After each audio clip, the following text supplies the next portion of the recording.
Bismillahirrahmanirrahim. Assalamualaikum warahmatullahi wabarakatuh. Waalaikumsalam warahmatullahi wabarakatuh. Dalam sebuah ungkapan disebutkan man arafa nafsahu faqad arafa rabbahu. Lantas apa hubungan antara mengenal diri dan mengenal Allah? Di studio telah hadir Ustadz Karjianto yang akan membahas tema kita pada hari ini, yaitu mengenal Allah, mengenal diri. Assalamualaikum Ustadz. Waalaikumsalam warahmatullahi wabarakatuh. Sehat Ustadz? Alhamdulillah sehat. Dan di program Lentera Hati kali ini kita sudah bersama dengan ibu-ibu dari Majelis Ta'lim Fastabikul Khairat Desa Sidomulyo Selatan, Kecamatan Bolyohuto, Kabupaten Gorontalo, dan ibu-ibu dari Majelis Ta'lim At-Taqwa Desa Sidodadi, Kecamatan Bolyohuto, Kabupaten Gorontalo. Assalamualaikum ibu-ibu. Waalaikumsalam warahmatullahi wabarakatuh. Sehat semuanya? Alhamdulillah. Alhamdulillah, Masya Allah, semangat sekali ya Bu. Bagi pemirsa di rumah yang ingin bergabung atau berpartisipasi di program Lentera Hati, bisa meninggalkan komentar di live streaming YouTube TVRI Gorontalo. Baik Ustadz, mengenal Allah, mengenal diri, maknanya apa Ustadz? Tafadhol. Oke, baik. Assalamualaikum warahmatullahi wabarakatuh. Waalaikumsalam warahmatullahi wabarakatuh. Alhamdulillah, wassalatu wassalamu ala rasulillah. Allahumma salli ala Sayyidina Muhammad wa ala ali Sayyidina Muhammad.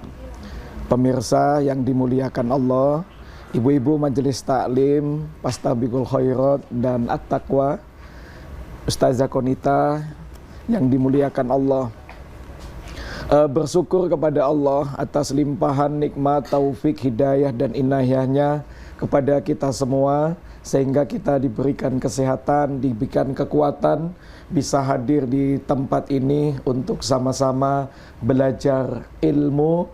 Insya Allah berkah buat kita dunia dan akhirat. Amin. Ibu bapak jamaah Majelis Taklim yang dimuliakan Allah Subhanahu wa Ta'ala, tema kita sore ini menarik, mengenal Allah dan mengenal diri sendiri. Ada sebuah ungkapan pepatah, tak kenal maka tak sayang, tak sayang maka tak cinta. Bagaimana kita bisa cinta, bisa sayang sama Allah kalau kita tidak mengenal Allah dan tidak mengenal diri sendiri.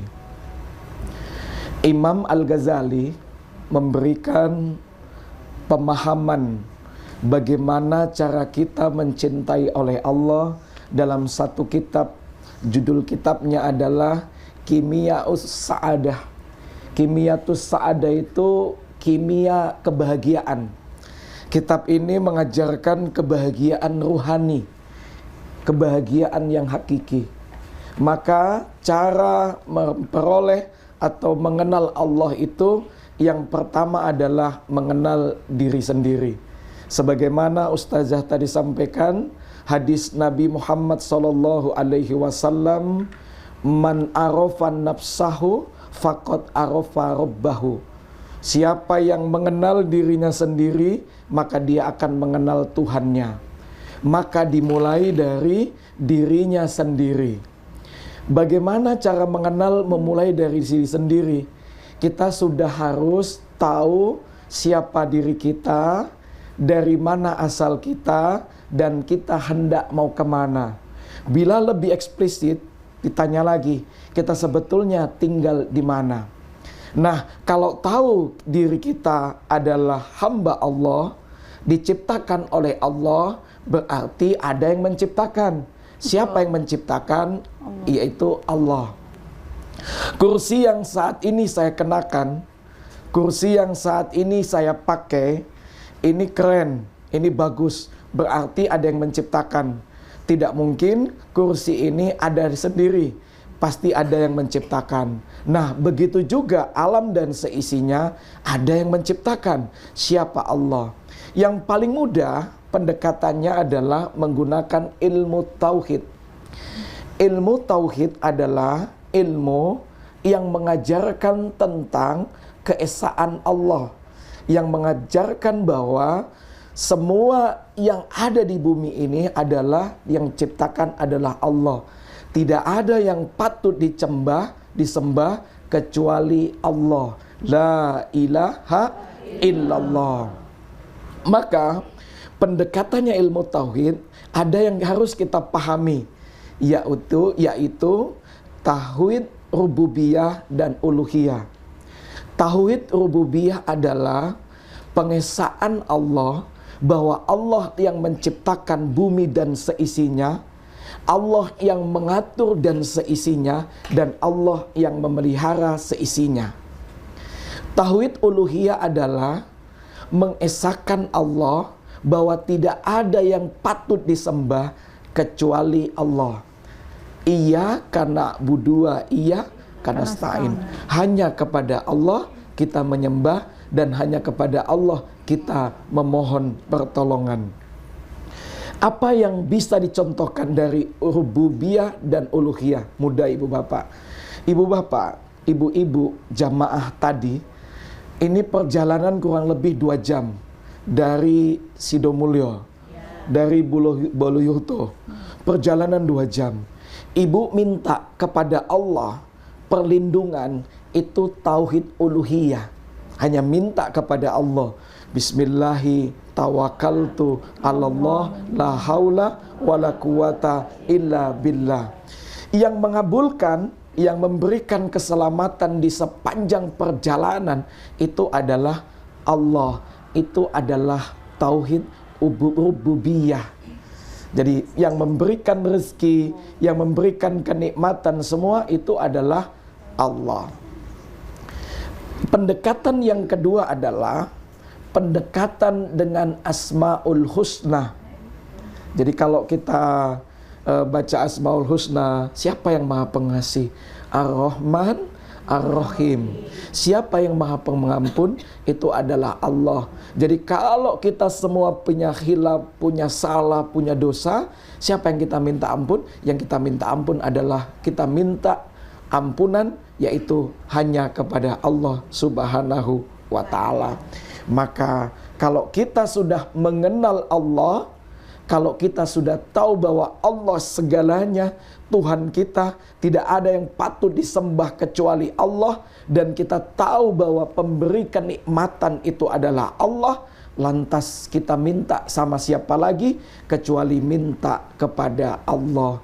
Kalau kita sudah mengenal Allah itu adalah sebagai Tuhan kita, kita diajarkan doa sama Nabi, raditu billahi rabbah, zikir pagi dan sore, wabil islami dina, wabil muhammadin nabiyya wa rasulah.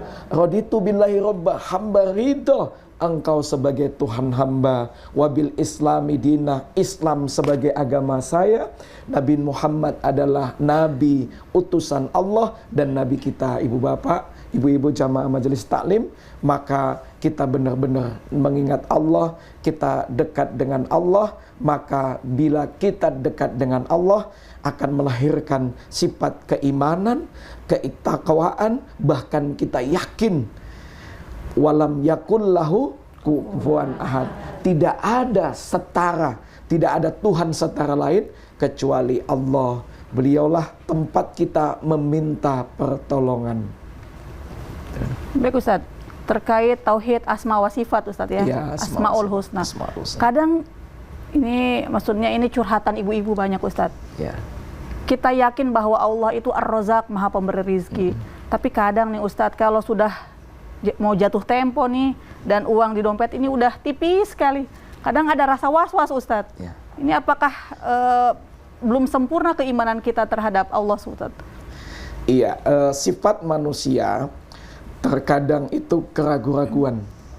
Maka kita yakin bahwa Sang Pemberi rezeki adalah Allah. Pernahkah kita berpikir ibu-ibu ketika kita melahirkan, kita tidak punya pakaian apapun yang kita bawa. Bahkan mati pun yang kita cuma bawa pakaian apa ibu bapak? Kain kafan, kain yang putih, kain yang polos.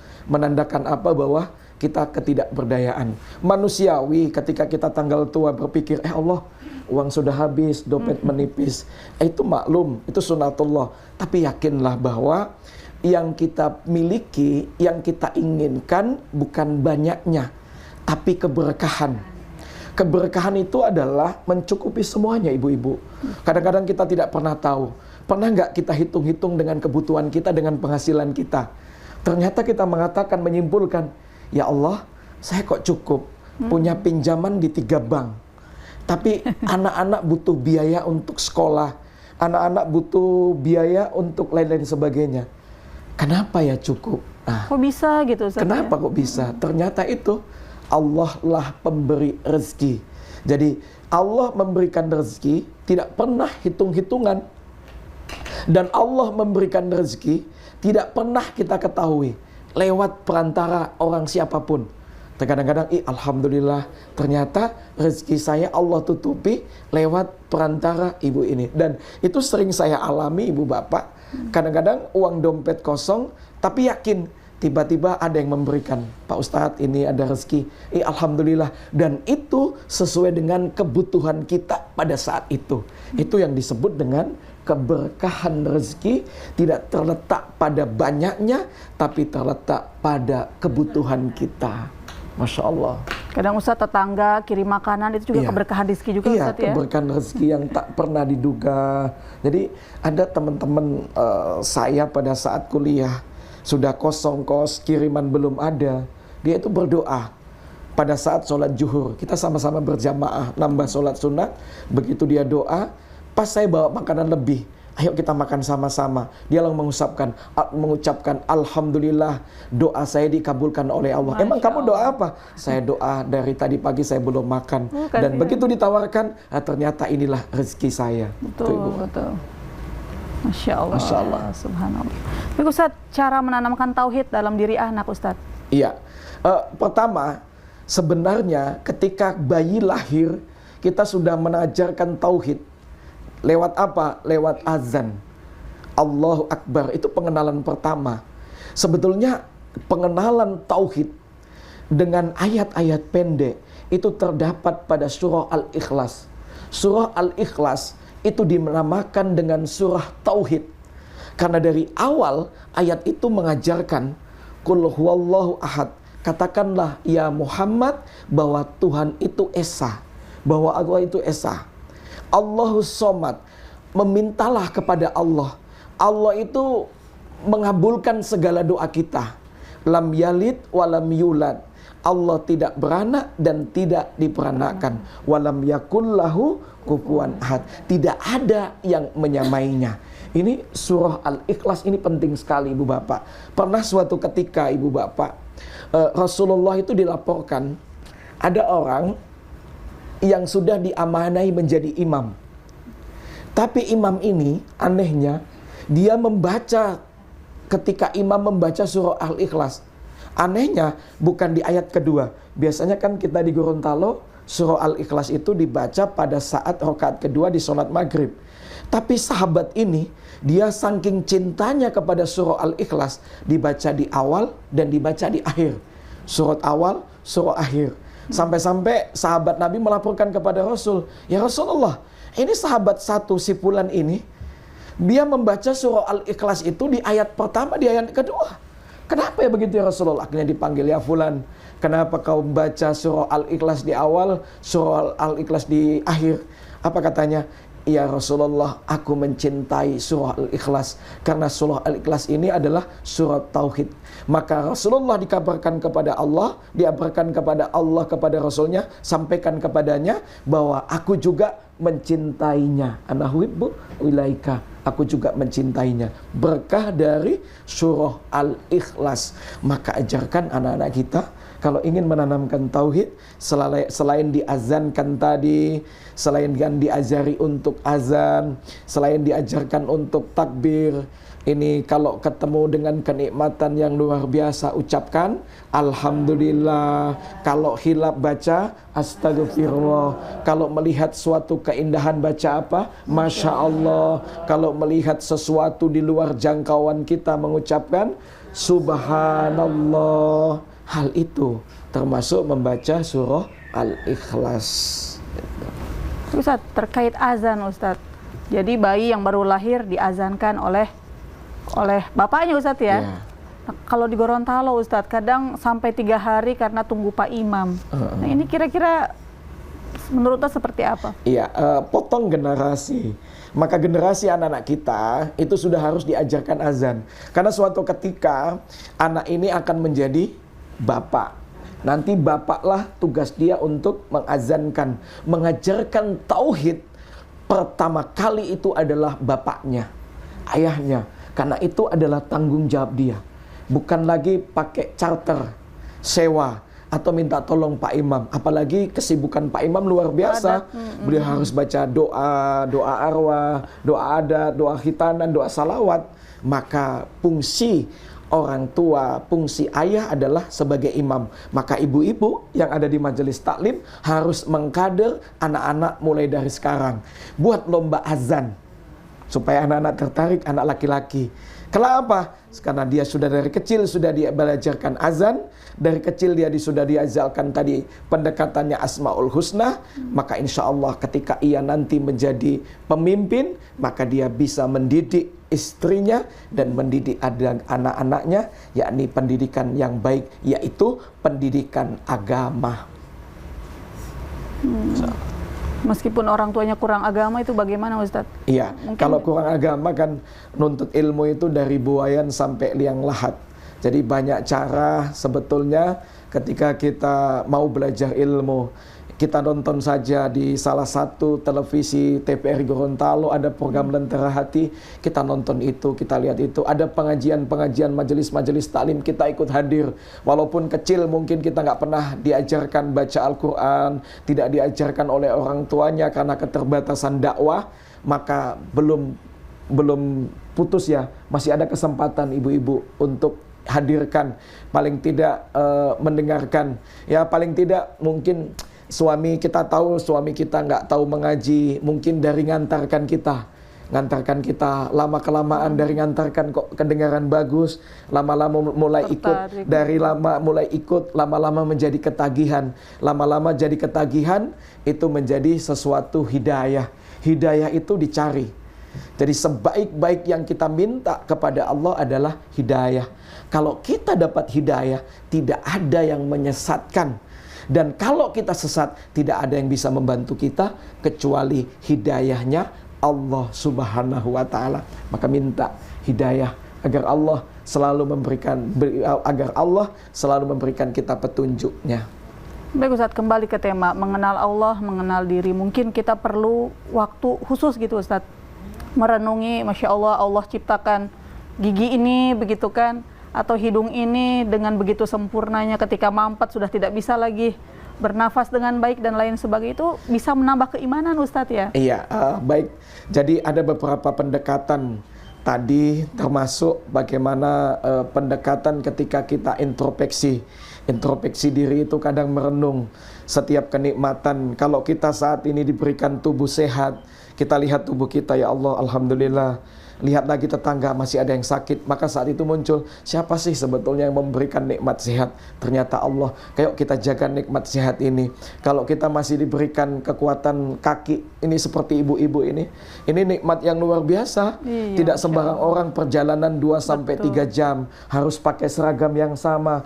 Tapi niatnya untuk apa? Untuk majelis-majelis ilmu. Ini mudah-mudahan menjadi raudhah min raudiatil jannah, menjadi taman-taman surga ibu bapak. Amin. Itu dicatat oleh Allah. Ini juga salah satu menjemput hidayah Allah ibu.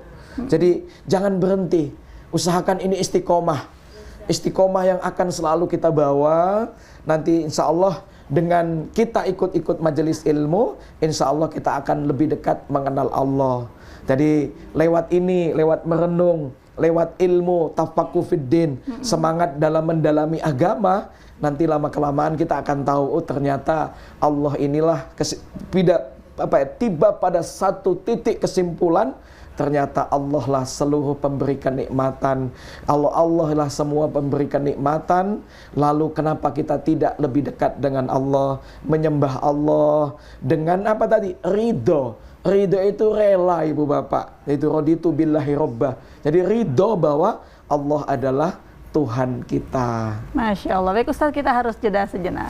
Pemirsa, saat lagi kita akan kembali. Jangan kemana-mana, tetap di program Lentera Hati Alhamdulillah, damai di hati.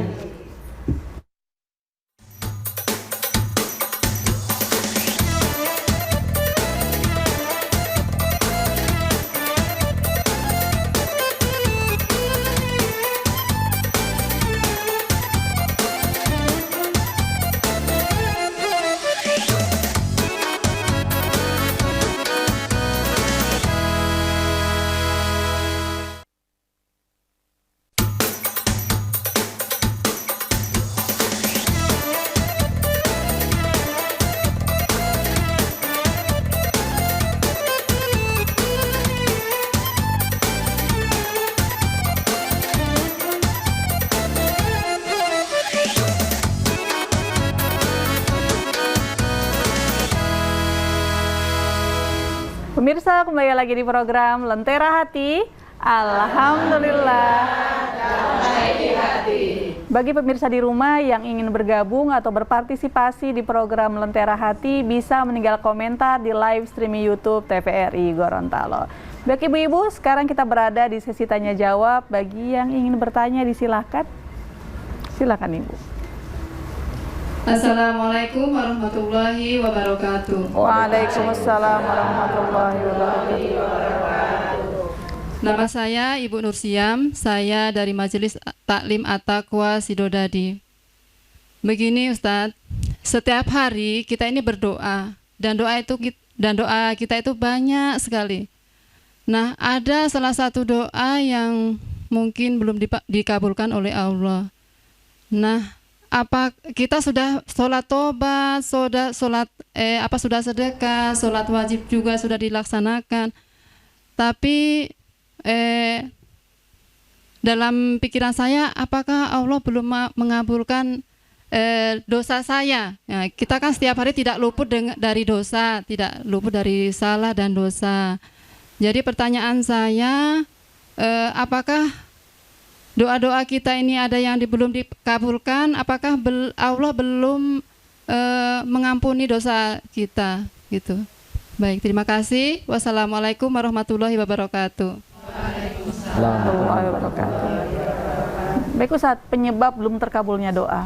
Iya, pertama, ud'uni astajib lakum. Berdoalah kamu kepadaku, pasti Allah kabulkan. Masih ada keraguan. Apa ya? Jangan-jangan karena dosa. Bisa jadi karena dosa, bisa jadi Allah belum mengabulkan doa dengan 3 alasan. Alasan pertama, Allah bisa mengabulkan doa sekaligus pada saat itu.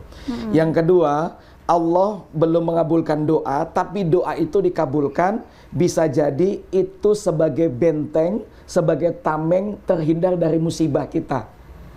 Nah, misalnya di luar jangkauan kita, kadang kita jatuh. Padahal jatuhnya itu menurut kita, itu pasti luka parah. Tapi kita masih dalam lindungan Allah. Bisa jadi doa-doa kita tadi dikabulkan lewat tadi tolak bala.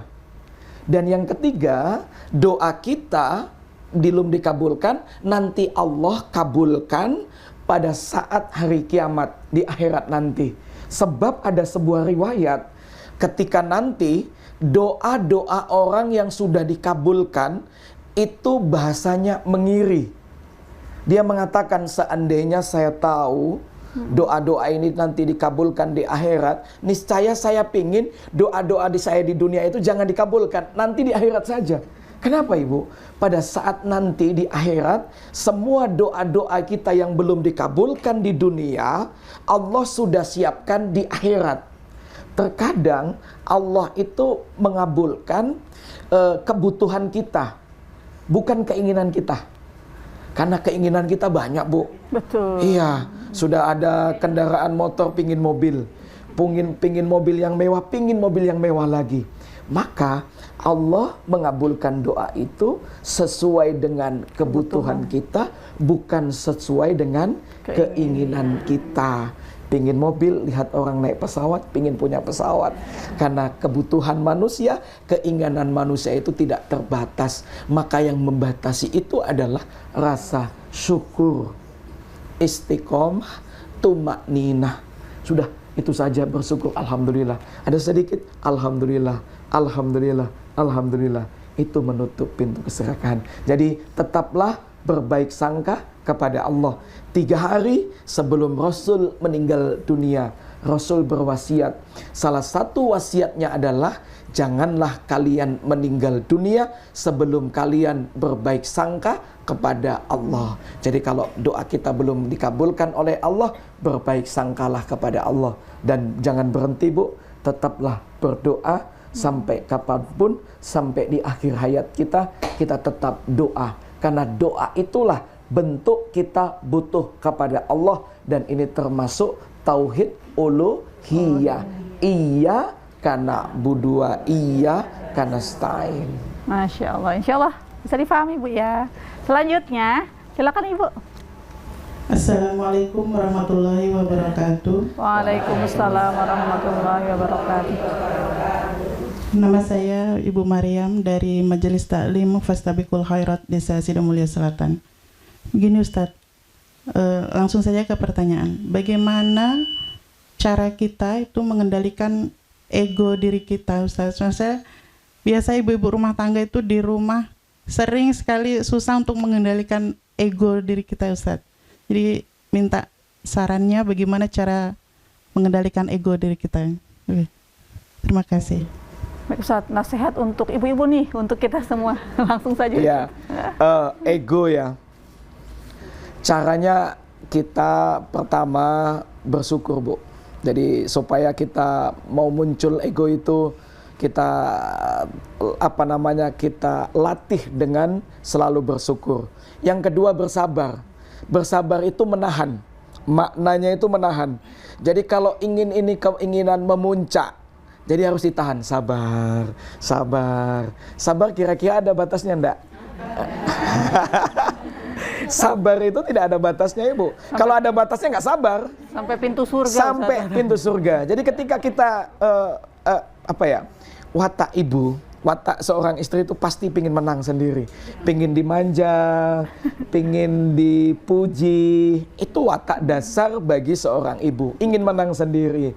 Nah, ketika kita mampu mengelola emosi, kita bisa sabar, maka saat itu menjadi sebuah kenikmatan. Maka ketika kita bisa belajar bersabar untuk tidak menang sendiri, jadi pada saat itu sebetulnya kita sudah menang gitu. Sudah mampu mengendalikan emosi kita, sudah mampu mengendalikan emosi kita. Emosi mau menang sendiri, kita kelola menjadi emosi mampu menahan diri sendiri. Karena emosi muncul itu bukan tiba-tiba muncul Ustadz, tapi karena capek biasanya. Ada penyebabnya capek. Maka ketika kita capek, nikmati itu. Maka setelah selesai bekerja, apa kita ucapkan, Bu? Alhamdulillah. Tertutup, Ibu Bapak. Rasa capek tadi, alhamdulillah. Tetapi kalau kita tidak mengucapkan alhamdulillah, begitu kita capek, lelah, suami minta tolong suruh bikinkan kopi, padahal sudah 3-4 kali. Apa yang kita ucapkan? Kopi. Maka saat itu kita ganti, alhamdulillah Bapak, sudah saya buatkan kopi. Awali kegiatan kita dengan bismillah agar berkah. Tutup kegiatan kita dengan mengucapkan alhamdulillah. Supaya rasa capek, rasa lelah itu menjadi rasa nikmat yang diganti dengan pahala. Masya Allah, tenang Bu, capek yang berpahala. Insya Allah bermanfaat Ibu. Selanjutnya, silakan Ibu, langsung saja. Ya, terima kasih. Assalamualaikum warahmatullahi wabarakatuh. Waalaikumsalam warahmatullahi wabarakatuh. Ya, terima kasih. Saya Endang Sukepi Kolil, mungkin Pak Ustadz sudah mengenal, dari Taman Pengajian At-Taqwa. Menarik sekali materi dari Bapak, sampai saya ternyuh ya. Begini, ini biasa terjadi di lingkungan kita. Ada kalanya kita itu tetap sabar, itu ada batasnya ketika mendapat ujian yang bertubi-tubi. Nah, kadang kita itu iri, kenapa di sana tidak? Kenapa kita yang terus-terus mendapat musibah? Walaupun kita bersabar, ya, tetapi rasa cemburu sosial itu tetap ada. Nah, bagaimana kiat-kiat atau amalan apa yang harus kami laksanakan ketika kita mendapat musibah yang terus menerus, tidak ada henti-hentinya. Itu biasa terjadi bagi kita. Terima kasih Ustadz. Assalamualaikum warahmatullahi wabarakatuh. Waalaikumsalam. Assalamualaikum warahmatullahi wabarakatuh. Langsung saja ke jawabannya Ustaz. Baik, rumus hidup itu ada dua, Bu. Ketika diberikan kenikmatan, bersyukur. Ketika diuji, bersabar. Apapun ujian kita, tapi kuncinya kita tetap bersabar. Bagaimana kita mampu mengelola emosi? Tadi itu baik sangka. Misalnya, ini kaitannya dengan keadilan. Loh, kok dapat bantuan lagi di sana ya? Saya dari kemarin nggak dapat bantuan. Langsung baik sangka kepada Allah. Mungkin dia yang lagi membutuhkan. Itu langsung muncul baik sangka itu kepada Allah. Jadi kalau Ibu, suatu ketika saya ingat ada seseorang di zaman Rasul itu ingin naik haji. Karena dia ingin naik haji, dia menemui ibunya Abu Darda. Dia langsung tanya, "Ya Ibu Darda, tolong doakan saya supaya saya bisa berangkat haji." Apa kata Ibu Darda? "Doakan saya supaya kamu naik haji." Logikanya begini, ketika kita seorang muslim mendoakan saudara kita, ini gaib, tidak ketahuan dengan dia, itu doa kita diaminkan oleh malaikat dan malaikat kembali mendoakan kita. Logisnya, kalau kita melihat ada orang yang selalu menerima bantuan dan kita ingin didoakan malaikat, doakan, "Ya Allah, mudah-mudahan bantuannya berkah, manfaat dunia dan akhirat." Malaikat itu mendoakan balik Ibu Bapak tanpa sepengetahuan kita. Malaikat mengaminkan, "Ya Allah, dari tadi ibu ini kasihan, dia cuma ngelus-ngelus dadanya, tolong berikan bantuan ya Allah." Kalau malaikat yang mendoakan, mengaminkan sesama malaikat, bagaimana? Diijabah oleh Allah Ibu Bapak. Maka tadi ibunya Abu Darda suruh mendoakan dulu, maka doa itu kembali kepada kita. Ibu pernah lihat bola kasti? Bola kasti itu kita lemparkan ke dinding, kira-kira nempel tidak? Atau balik? Mantul. Maka balik mantul ke kita. Kalau kita mendoakan kebaikan ke orang, maka doa itu akan kembali ke kita. Kelebihannya apa? Kelebihannya malaikat yang mengaminkan. Kalau tadi sekelas kita yang mendoakan, sekarang adalah sekelas hamba Allah yang bersih, hamba Allah yang suci, yang diciptakan dari cahaya, jauh dari dosa, yaitu malaikat, Bu. Jadi kalau kita doakan jelek orang, itu akan kembali kita. Ya Allah, usahanya lancar sekali, mudah-mudahan cepat bangkrut. Malaikat mendoakan, justru usaha kita yang malah bangkrut. Jadi pakai filosofi itu. Jadi tadi kalau kita diuji, pokoknya baik sangka, "Ya Allah, itu anak tetangga kok ujiannya begitu, jarang sholat, tapi kenapa diberikan nikmatan, ya Allah, mudah-mudahan nikmatnya berkah kembali ke kita, Bu." Maka kenikmatan itu akan kembali ke kita. Jadi begitu Ibu Cap ya, apapun ujiannya kita tetap bersabar. Jadi kalau kita tetap saja hati kita masih belum ikhlas, maka lihat yang di bawah kita, asfala safilin, lihat-lihat di bawah kita. Kalau saat ini kita masih sehat, lihat tetangga kita sakit-sakitan, kasihan. Wah, dari situ kita sudah mulai sadar, oh ternyata begini. Insya Allah apa yang diberikan tetangga saya, apa yang diberikan orang lain berkah. Tapi kita tetap belajar bersabar. Pahala sabar itu luar biasa Ibu Bapak. Nabi Ayub diuji oleh Allah, maka pahalanya luar biasa. Rasulullah itu diujinya luar biasa, maka Rasulullah mengajarkan kepada kita untuk bersabar setiap waktu, setiap saat. Masya Allah, baik. Insya Allah bermanfaat Ibu ya. Selanjutnya, sudah ingin bertanya, silakan Ibu. Assalamualaikum warahmatullahi wabarakatuh. Waalaikumsalam warahmatullahi wabarakatuh. Nama saya Sri Wahyuningsi dari Fastabikul Khairat. Mau bertanya Ustadz, bolehkah kita bersedekah tapi minta imbalan dari Allah?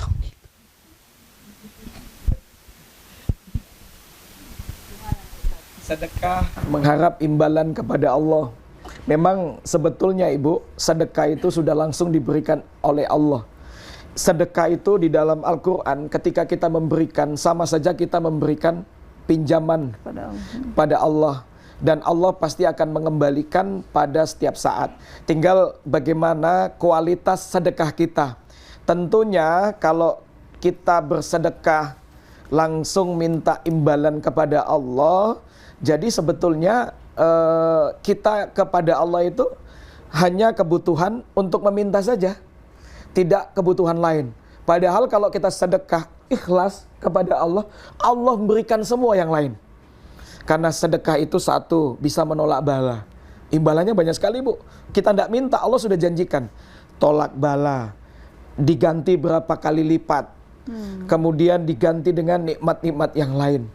Satu kali kita memberi, Allah banyak mengembalikannya. Maka kalau hari ini sedekah kita niatnya cuma aku sedekah deh, mudah-mudahan nanti imbalannya sebagaimana Al-Quran berapa kali lipat. Ubah supaya nilai sedekah kita itu semakin meningkat derajatnya. Maka mulai belajar ikhlas. Ikhlas itu ketika kita sedekah, kita tidak melihat lagi kapan mau dikembalikan. Jadi kalau nanti kita reaksi kita sedekah ingin mengembalikan, kita akan menunggu kapan Allah kembalikan ini sedekah saya. Kemarin uang 100.000 saya sudah amplopkan, kapan mau dikembalikan, katanya Allah sekian-sekian. Jadi kita makin tidak ikhlas. Maka kembalikan potensi itu untuk kita, potensinya adalah ikhlas semata-mata karena Allah. Jadi kalau tangan kita memberi, tangan kanan memberi, seolah-olah tangan kiri kita tidak mengetahui. Ketika kita memberi, seolah-olah kita sudah ikhlaskan saja. Kalau kita sudah ikhlaskan, pasti kita tidak ingat-ingat. Tapi tiba-tiba diganti pada saat yang lain. Saya contoh saja Ibu Bapak, saya tidak pernah berpikir. Dulu ketika saya terangkat jadi CPNS, nazar saya cuma satu. Gaji pertama saya untuk ayah ibu saya. Saya minta izin sama istri saya. Saya nazar, insya Allah gaji saya untuk ayah ibu saya. Suatu ketika, saya tidak ada punya uang, ibu saya ngomong, ada kebutuhan. Saya berikan uang, saya minta izin istri saya. Nah, oh, ini ada uang, ibu saya membutuhkan, saya sedekahkan. Istri saya bilang, silakan Mas. Suatu ketika Ibu Bapak, saya sedekah sekian, Allah kembalikan lewat cara lain. Saya diundang pemateri kurikulum 2013. Honornya saya baca, 2-3 kali lipat dengan saya memberikan sedekah kepada ayah ibu saya. Masya Allah. Sebaik-baik sedekah itu adalah sedekah kepada kerabat, tetangga kita, keluarga kita terdekat. Diganti sampai 2 kali 4. Saya tidak pernah tahu kalau itu diganti. Tapi itulah Allah mengganti kita. Allah tidak pernah perhitungan kepada kita. Allah ganti bahkan sampai 2-3 kali lipat. Subhanallah. Di situ kita semakin banyak memuji Allah. Begitu. Allah. Jadi kesimpulannya, Allah maha baik. Insya Allah bisa dipahami Bu ya. Baik pemirsa, saat lagi kita akan kembali. Jangan kemana-mana, tetap di program Lentera Hati. Alhamdulillah, damai hati.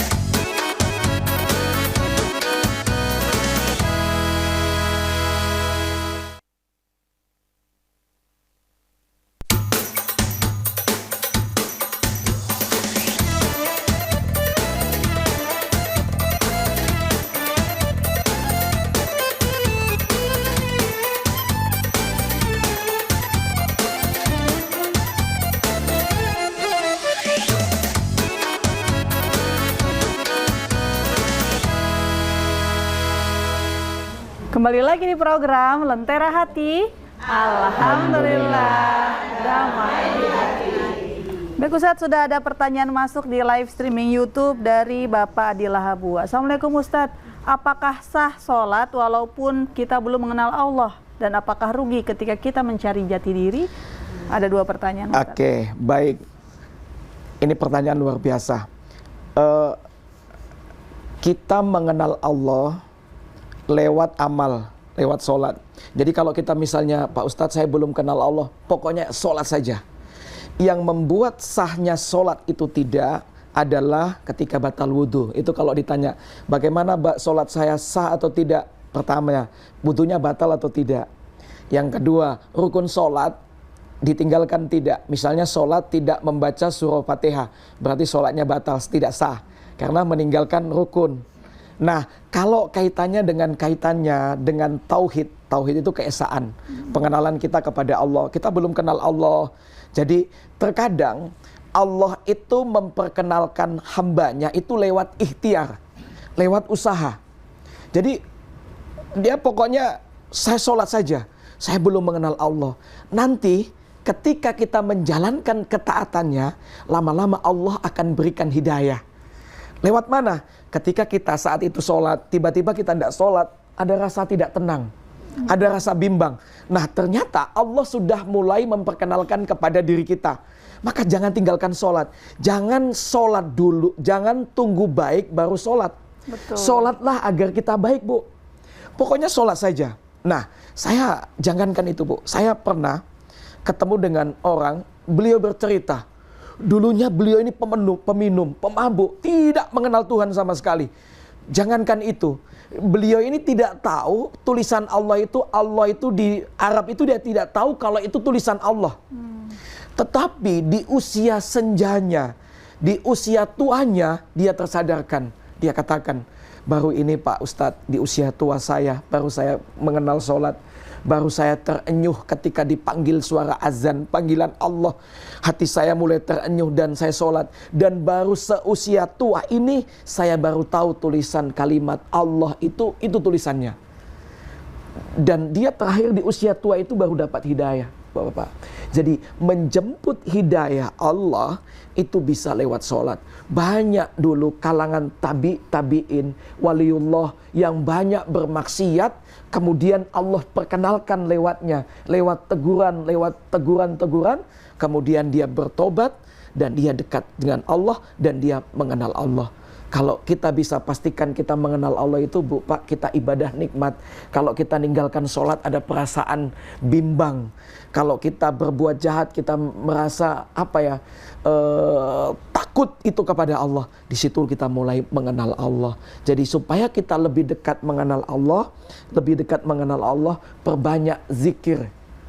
Jadi ini ada kisah nyata.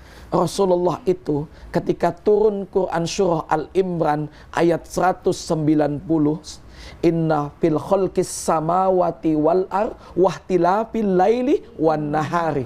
Nabi itu menangis sepanjang malam, Ibu Bapak. Menangis beliau, bahkan airnya itu berceceran dan tidak menangis seperti biasanya.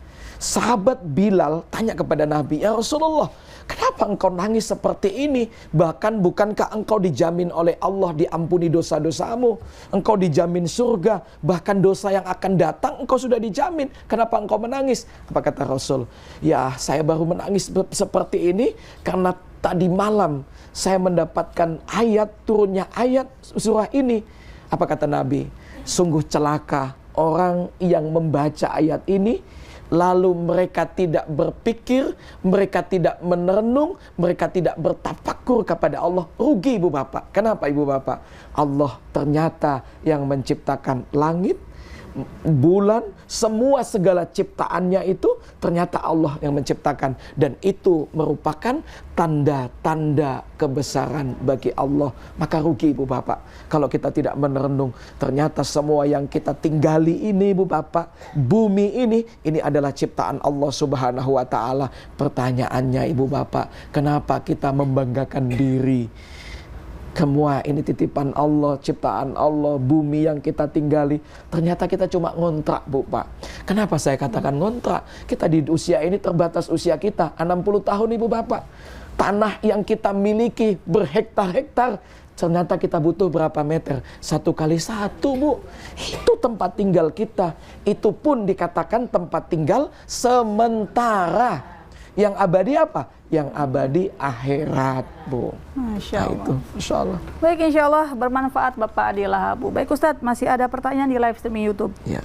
Dari Ibu Andin, Assalamualaikum Ustadz, mana yang lebih baik, sholat pikiran kemana-mana atau kemana-mana tapi tidak sholat?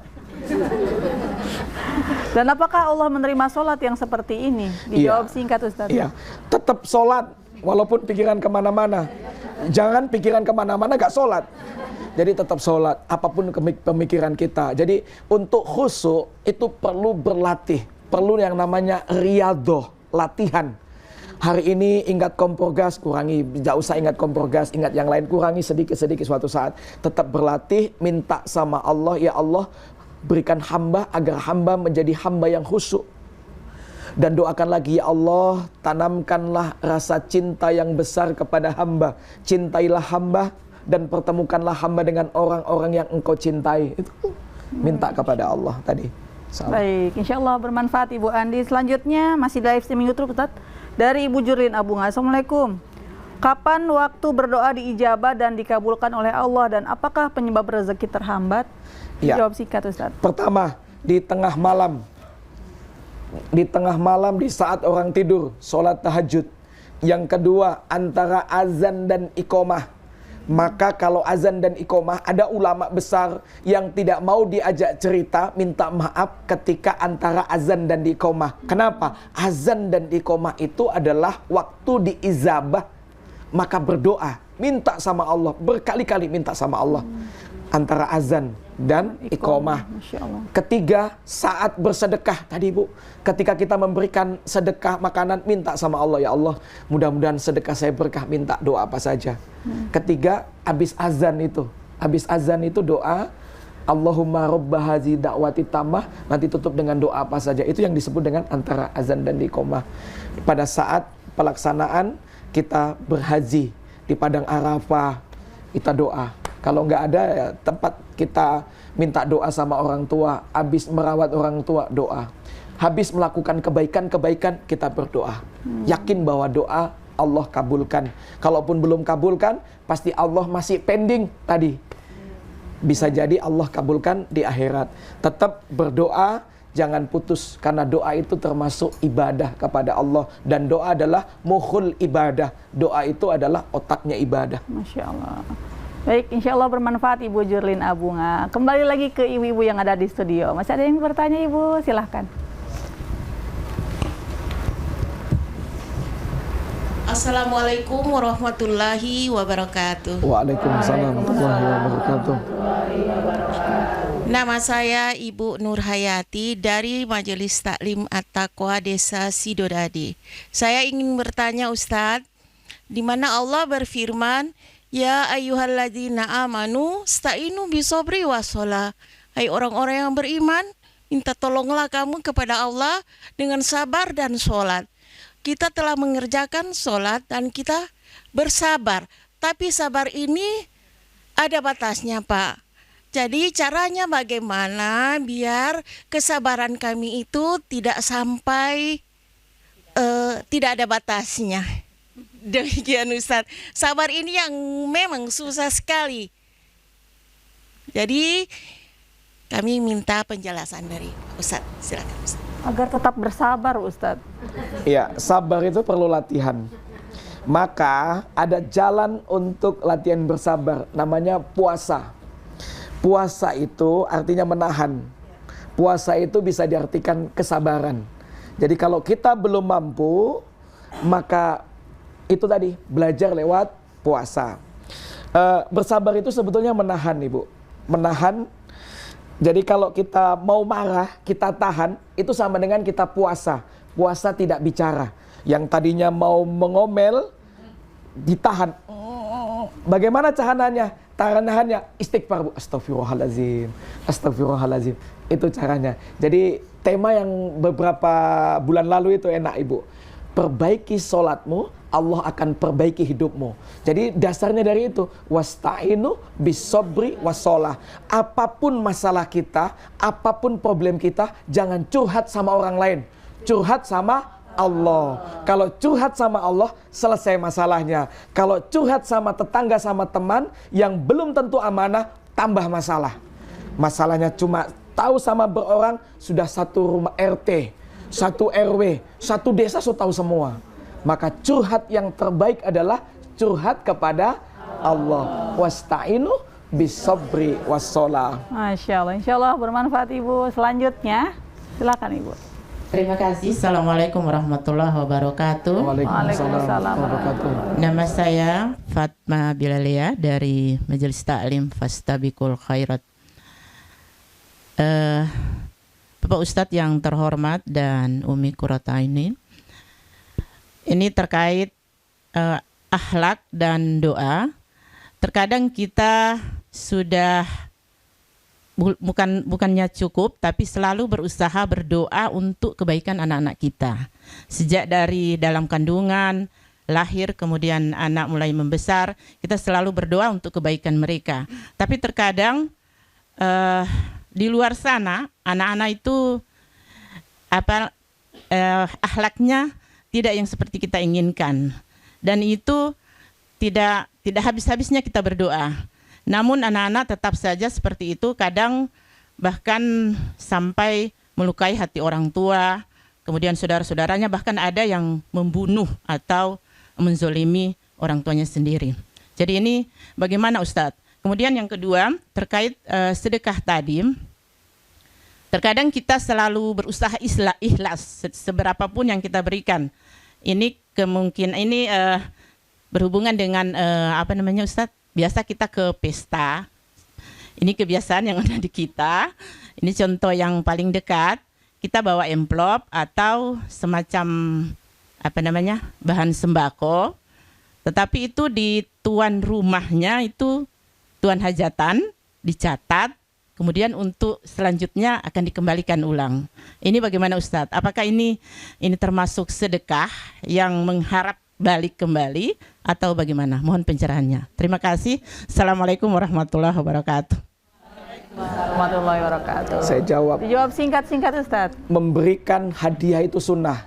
Jadi kalau hari ini kita memberikan hadiah, suatu ketika orang lain memberi hadiah, tidak ada masalah. Karena itu sunnah. Sesuatu yang disukai oleh Nabi adalah saling memberikan hadiah.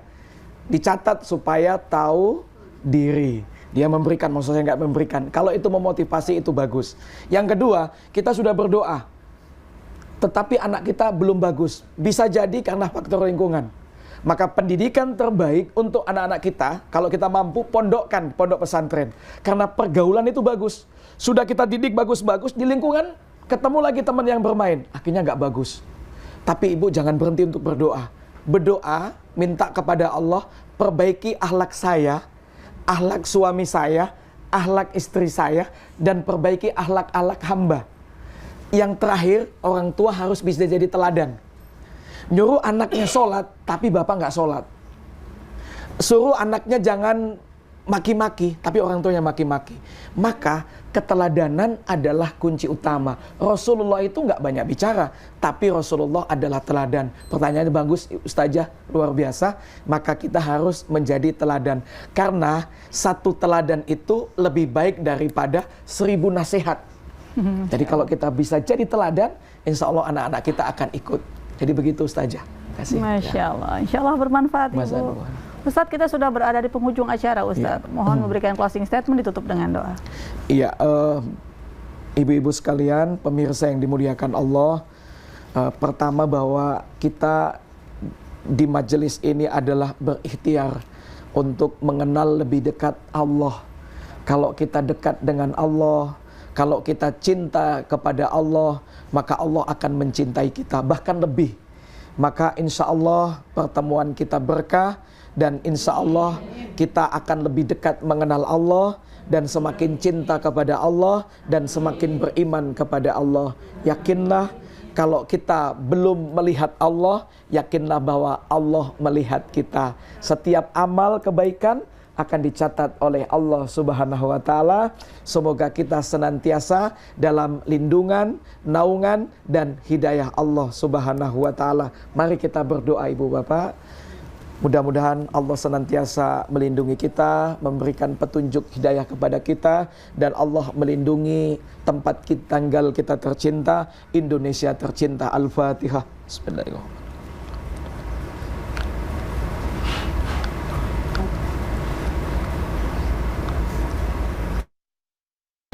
Bismillahirrahmanirrahim. Alhamdulillahirabbil alamin. Allahumma shalli ala sayyidina Muhammad wa ala ali sayyidina Muhammad. Ya Allah, ya Rahman, ya Rahim, ampuni segala dosa khilaf kami ya Allah, dosa-dosa kedua orang tua kami, dosa-dosa ayah ibu kami, dosa-dosa kaum muslimin dan muslimat ya Allah, baik yang hidup maupun yang sudah meninggal dunia. Ya Allah, berikanlah kami hidayah. Ya Allah, tanamkanlah rasa kami, rasa cinta kami terhadap-Mu ya Allah. Cintailah kami ya Allah, dan pertemukanlah kami dengan orang-orang yang Engkau cintai dan kasihi ya Allah. Rabbana taqabbal minna innaka antas sami'un alim wa tub alaina innaka antat tawwabur rahim. Rabbana hab lana min azwajina wa dzurriyyatina qurrata a'yun waj'alna lil muttaqina imama. Allahumma barik lana fi Rajab wa Sa'ban wa balighna Ramadan. Rabbana atina fid dunya hasanah wa fil akhirati hasanah wa qina adzabannar. Subhana rabbika rabbil izzati amma yasifun. Wassalamu alal mursalin walhamdulillahi rabbil alamin. Mohon maaf atas segala kekhilafan. Wallahul muwaffiq ila aqwamit thoriq. Assalamualaikum warahmatullahi wabarakatuh. Waalaikumsalam warahmatullahi wabarakatuh. Terima kasih atas waktunya Ustaz. Baik pemirsa, jadi seperti itu tadi penjelasan dari Ustadz Karjianto. Semoga bermanfaat bagi kita semua. Saya ucapkan terima kasih kepada ibu-ibu dari Majelis Taklim Fastabikul Khairat, juga ibu-ibu dari Majelis Taklim At-Taqwa yang keduanya berasal dari Kecamatan Boliohuto, Kabupaten Gorontalo. Insya Allah sehat selalu ya Bu. Amin. Juga kepada pemirsa di rumah saya ucapkan banyak terima kasih. Saya Uminita mewakili segenap kru yang bertugas pamit undur diri. Subhanakallahumma wa bihamdika asyhadu an la ilaha illa anta astaghfiruka wa atubu ilaik. Assalamualaikum warahmatullahi wabarakatuh. Waalaikumsalam. Lentera hati, alhamdulillah, damai hati.